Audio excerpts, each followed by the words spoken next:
मंडळी, आज मी तुम्हाला सेमी सॉलिड फूडचा एक अतिशय सोपा प्रकार सांगणार आहे. तो आहे नाचणीची पेया किंवा नाचणीची लापशी.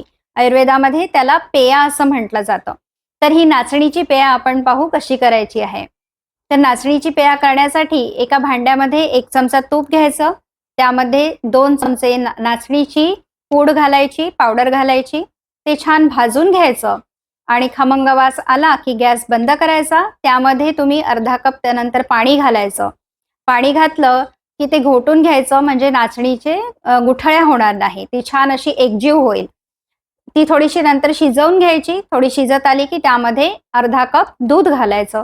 पुन्हा हलवत राहायचं, म्हणजे गोळे होणार नाही याची काळजी घ्यायची.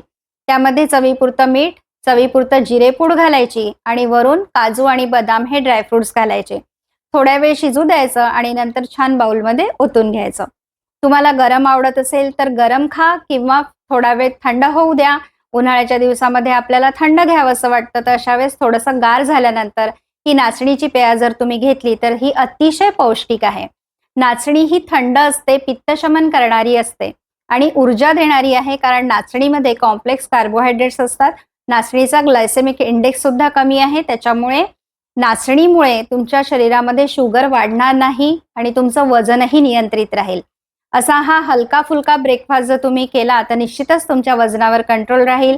लहान मुलांना सुद्धा पचायला खूप हलका आहे, वृद्धांना सुद्धा पचायला खूप हलका आहे. तर तुम्ही नक्की करून पहा.